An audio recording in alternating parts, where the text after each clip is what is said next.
How do you find investments that fit these criteria? Well, it's an analysis process that has been honed, over the last 25 or 30 years in the SRI space. First Affirmative is actually a manager of managers, more of a manager of managers than we are a manager of strategies. So we use the best mutual funds out there. We use the best asset managers out there, including my two colleagues on this panel, um, to populate client accounts. So we'll take a client account and diversify it across different investment strategies, which typically are different managers, to create a properly diversified portfolio that's designed to both achieve the financial goals of the client while reflecting both their risk tolerance as well as their values or their priorities for society at large. Is this a serious form of investing?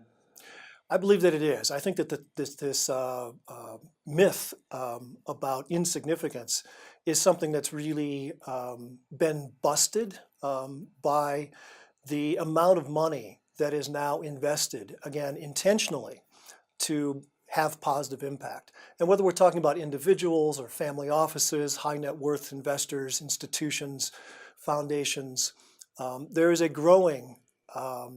rising tide, if you will, that is about ready to wash over, every shore of this myth of insignificance.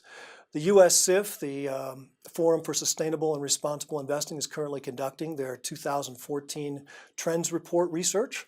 And so sometime later this year, we'll have a new number in terms of how much in the U.S. is invested in accordance with these three strategies, which together define sustainable, responsible impact investing in the United States. One is ESG integration, environment, social governance, integrating that analysis into an investment process. The second is community impact investing. In other words, what are we doing intentionally to have dramatic and meaningful and measurable impact on communities in this country and around the world? And the other one, which is really important, especially to our clients, is share owner advocacy or engagement.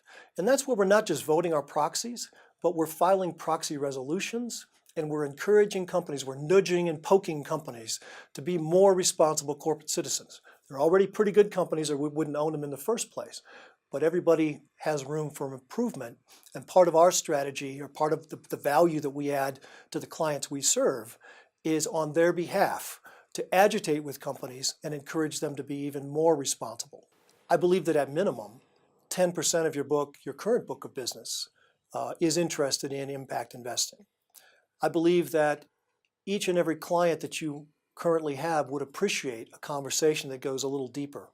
I think it's important for advisors to understand that there are already people that you're working with who would be interested in a more impactful way of investing, that would appreciate a conversation that helps them understand both how their money is working in the world in terms of the return that you're generating from the portfolio you're managing for them, as well as the impact that portfolio is having on the world.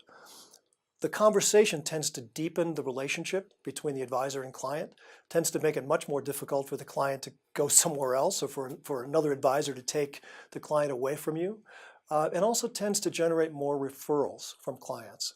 So I believe that the conversation around sustainable investing, responsible investing, impact investing, the conversation around making money and making a difference with your money at the same time tends to enhance the client relationship and help you grow your business.